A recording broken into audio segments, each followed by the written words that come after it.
السلام علیکم ورحمۃ اللہ وبرکاتہ۔ کیا حال ہے آپ سب کے؟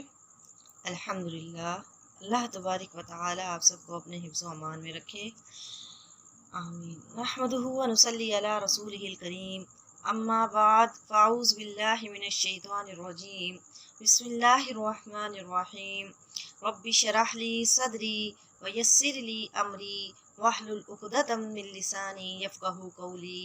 رب زدنی علما، اللہم زدنا علما، اللہم فقہنا فی الدین، اللہم انا نسألک علما نافعا ورزقا طیبا وعملا متقبلا، آمین۔ سورۃ الشمس۔ سورۃ الشمس مکی ہے۔ بسم اللہ الرحمن الرحیم۔ والشمس، قسم ہے سورج کی، وضحاہا، اور اس کی دھوپ کی، والقمری، اور چاند کی، اذا جب تلاہا، وہ اس کے پیچھے آئے، والنہاری، اور دن کی، اذا جب جلاہا، وہ اس کو روشن کر دے، واللیلی، اور رات کی، اذا جب یغشاہا، وہ اس کو ڈھانپ لے، والسمائی، اور آسمان کی، وما، اور اس ذات کی قسم بناہا، جس نے اس کو بنایا، والارضی، اور زمین کی قسم، وما طحاہا، اور اس ذات کی قسم جس نے اس کو پھیلایا، ونفس، اور جان کی قسم، وما سواہا، اور اس ذات کی قسم جس نے اس کو درست کر دیا، فالہمہا، پس اس نے الہام کیا اس کو، فجورہا، اس کی بدکاری، وتقواہا، اور اس کی پرہیزگاری، قد تحقیق، افلاحا، کامیاب ہو گیا، من، وہ شخص جس نے زکاہا، اپنے نفس کو پاک کر لیا، وقد، اور تحقیق، خوابا، نامراد ہوا، برباد ہوا، من، جس نے دساہا، اس کو خاک میں ملا دیا، کذبت، جھٹلایا، سمود نے، بتقواہا، اپنی سرکشی کے سبب، اذن بعثا، جب اٹھا، اشقاہا، اس کا بدبخت، فقالا، پس کہا، لہم، ان کے لیے، رسول اللہ، اللہ کے رسول نے، ناقۃ اللہ، یہ اللہ کی اونٹنی ہے، وسقیاہا، اور اس کے پانی پلانے کی باری ہے، فکذبوہ، پس جھٹلایا اس کو، فعقروہا، پس اس نے اس کی ٹانگیں پاؤں کاٹ دیے، فدمدم علیہم، پس ہلاکت ڈالی، علیہم، ان پر، ربہم، ان کے رب نے، بذنبہم، ان کے گناہوں کی وجہ سے، فسواہا، پس ان کو برابر کر دیا، ولا یخافو، اور وہ نہیں ڈرتا، عقباہا، اس کے انجام سے۔ سورۃ الشمس۔ سورۃ شمس مکی ہے۔ سورۃ شمس قرآن پاک کی وہ سورت ہے جہاں پر اللہ تبارک و تعالی نے سب سے زیادہ قسمیں کھائی ہیں۔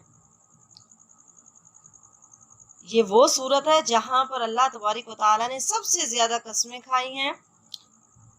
اور اب یہاں پر اللہ تعالیٰ نے اتنی زیادہ قسمیں کیوں کھائی ہیں، کیوں اٹھائی اتنی زیادہ قسمیں؟ جیسے مثال کے طور پر اگر میں آپ سے کہوں کہ میرے گھر کے سامنے شیر آ گیا تو آپ میری بات کو نہیں مانیں گے، لیکن اگر میں کہوں کہ خدا کی قسم ایسا ہوا ہے، اب میری بات میں تھوڑا وزن آ گیا۔ اس طرح اگر میں ایک قسم نہ کھاؤں بلکہ 3 قسمیں کھا لوں یا 4 قسمیں کھا لوں، اور میں کہوں خدا کی قسم، رحمان کی قسم، رحیم کی قسم، اس ذات کی قسم جس کے ہاتھ میں میری جان ہے، میرے گھر میں ایسا ایسا ہوا ہے، اب میری بات کا وزن بہت زیادہ بڑھ گیا ہے، کیونکہ اتنی زیادہ قسمیں کھائی ہیں۔ اور وہ جواب والی بات یعنی اتنی اہم ہے کہ اس سے پہلے میں نے 4 قسمیں کھائیں، تو اس صورت میں بھی اللہ تعالیٰ نے سب سے زیادہ قسمیں کھائی ہیں۔ اس کا مطلب ہے وہ جواب بہت زیادہ اہمیت رکھتا ہے۔ اب وہ بات کتنی اہم ہوگی جس کے لیے اللہ نے اتنی قسمیں کھائی، آگے بتاتی ہوں وہ کون سی بات ہے۔ بسم اللہ الرحمن الرحیم۔ الشمس، قسم ہے سورج کی، وضحاہا، اور اس کی روشنی کی۔ اللہ نے سورج کی قسم اٹھائی اور دن کی قسم اٹھائی۔ وضحاہا، اس کی روشنی کی یعنی دن کی قسم ہے، والقمر، چاند کی، اذا جب تلاہا، وہ اس کے پیچھے آئے، یعنی چاند جب اس کے پیچھے آئے، یعنی سورج چھپ جائے اور چاند چمکنے لگے۔ اس کے پیچھے آنے کا مطلب کیا ہے؟ جب سورج غروب ہو جائے، چھپ جائے، پھر چاند اس کے پیچھے آئے، والنہاری، اور دن کی، اذا جب جلاہا، وہ اس کو روشن کر دیتا ہے۔ دن کی قسم اٹھائی جو کہ اس کو روشن کر دیتا ہے۔ دن بھی ضروری ہے، رات بھی انسان کے لیے ضروری ہے۔ دن میں ہر ایک چیز واضح نظر آتی ہے، رات اللہ تعالیٰ نے سکون کے لیے بنائی ہے۔ واللیلی، اور رات کی، اذا جب یغشاہا، وہ اس کو ڈھانپ لیتی ہے۔ والسمائی، اور آسمان کی قسم ہے۔